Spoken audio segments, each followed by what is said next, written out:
ایک سجدہ وہ ہے جو ایک انسان اپنے والدین کے کہنے پر یا اپنے گھر کے بزرگوں کے کہنے پر کرتا ہے، اور ایک سجدہ وہ ہے جو انسان اپنی آنکھوں سے، اپنے وجدان سے، اپنے دل سے، اپنے دل کی کیفیت سے اس پروردگار عالم کو پہچان کر اس کے حضور سجدہ کرتا ہے۔ پروردگار عالم کی وحدانیت کی سب سے بڑی گواہی انسان کے اندر چھپی ہوئی ہے۔ انسان اپنے اندر سے گواہی دیتا ہے توحید کی، اپنا اس کا نفس اس کی گواہی دیتا ہے کہ ہاں تیرا کوئی پیدا کرنے والا ہے، تیرا کوئی بنانے والا ہے، تیری کوئی رہنمائی کرنے والا ہے۔ اور حدیث کے الفاظ بھی یہی ہیں، من عرف نفسہ فقط عرف ربہ، جس نے اپنے نفس کو پہچانا، جس نے اپنے آپ کو پہچانا، اس نے اپنے رب کو پا لیا، اس نے اپنے رب کو پہچان لیا۔ جس نے اپنے آپ کے بارے میں جان لیا، سب سے پہلی گواہی آپ کے اندر سے آپ کو ملتی ہے، اور جب یہ گواہی آپ کا اپنا اندر آپ کو دے دے، یہاں پر شکرانے نعمت کا آغاز ہوتا ہے۔ کیا آپ یہ سمجھتے ہیں کہ آپ نے کھانا کھا لیا، آپ نے اچھا مشروب پی لیا، آپ نے اچھا گھر لے لیا، اچھی گاڑی لے لی، آپ کے پاس اچھا لائف سٹائل ہے، تو کیا یہ اس پر شکرانے نعمت کیا جائے؟ کیونکہ پروردگار عالم نے آپ کو سب کچھ عطا کیا ہے۔ بے شک یہ دنیا کی نعمتیں ہوں گی، میں اس چیز پہ بحث نہیں کرتی، یہ آپ کی نظر میں یا دنیا کی نظر میں یہ بہت بڑی نعمتیں ہوں گی، لیکن سب سے بڑی نعمت آپ کے پاس معرفت الہی ہے، معرفت پروردگار ہے۔ سب سے بڑی نعمت آپ کے پاس اپنے بنانے والے، اپنے رب کی، جو آپ کے شہرک سے بھی زیادہ قریب ہے۔ جب آپ کو اس کی معرفت مل جائے، جب آپ کے اندر سے اس حق کی گواہی مل جائے، وہی مقام آپ کے لیے شکران نعمت کا مقام ہے۔ اس نعمت کا شکر ادا کرنے کے لیے پروردگار عالم کے حضور سجدہ کیا کریں۔ اسی لیے تو جب ہم نماز پڑھتے ہیں، نماز کے بعد ایک سجدہ شکر ادا کرتے ہیں۔ شکر ہے پروردگار عالم کا کہ اس نے ہمیں اتنی بڑی توفیق عطا کی کہ ہم اس بارگاہ الہی میں سجدے کے لیے آئے ہیں۔ پروردگار عالم ہمارا وہ سجدہ اس سجدے کے عوض قبول فرما، اور یہ تیری مہربانی ہوگی، یہ تیرا ہم پر کرم ہوگا کہ ہمارے تو اس سجدے کو قبول کرے گا جو ہم نے نماز کی صورت میں تیرے حضور ادا کیا۔ اور اللہ نے تو یہ ساری نعمتیں حضرت انسان کے لیے خلق کی ہیں۔ اللہ نے یہ ساری کائنات اپنے اس بندے کے لیے خلق کی ہے، اپنی انسانیت کے لیے خلق کیا، اور انسان سے بدلے میں کیا مانگا؟ اطاعت خداوندی، عبادت نہیں مانگی۔ سجدہ تو توفیق ہے، آپ کی توفیق ہے، پروردگار عالم آپ کو توفیق عطا کرے، تو یہ آپ کے لیے سب سے بڑی شکرانے نعمت ہے۔ لیکن اس نے ہمیں سجدے کے لیے پیدا نہیں کیا، ہمیں عبادتوں کے لیے پیدا نہیں کیا، فقط اطاعت خداوندی کے لیے پیدا کیا ہے۔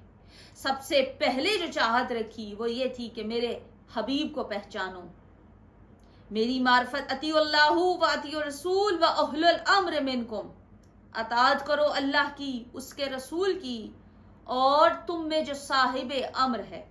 ابھی میں صاحب امر کی تشریح میں نہیں جاؤں گی، کیونکہ اس کے لیے صاحب امر کی اطاعت ایک الگ سے ٹاپک ہے، اس پہ بھی انشاءاللہ ضرور گفتگو کروں گی۔ پروردگار عالم نے موقع دیا تو انشاءاللہ صاحب امر پر بھی ضرور گفتگو کروں گی، لیکن اس وقت کیونکہ میں اطاعت خداوندی پہ بات کر رہی ہوں، تو اپنی اطاعت کے فوراً بعد پروردگار عالم نے اطاعت رسول خدا صلی اللہ علیہ وآلہ وسلم کی چاہت کی ہے، اور اس کے فوراً بعد اولو الامر کی اطاعت کی چاہت کی ہے۔ اطاعت خداوندی کیا ہے؟ جو اطاعت اللہ کی ہے وہی رسول صلی اللہ علیہ وآلہ وسلم کی ہے، اور وہی صاحب امر کی اطاعت ہے۔ اور اطاعت خداوندی کا سب سے بڑا اور سب سے پہلا اصول بنی نوع انسان کی خدمت کرنا۔ آج لوگ شکوہ کرتے ہیں کہ وسعت رزق نہیں، وسعت رزق نہیں۔ آپ کسی کے لیے کتنا سبب بنے ہو وسعت رزق کا؟ پروردگار عالم کا فرمان ہے کہ میں نے ہر کسی کے مقدر میں رزق لکھا، اور دوسروں کا رزق بھی اسی کے ہاتھ کے مقدر میں لکھ دیا، اس کی ہاتھ کی لکیروں میں دوسروں کا رزق لکھ دیا۔ اور ہمیشہ کوشش کرو کہ یہ والا ہاتھ بنو، یہ والا ہاتھ نہ بنو۔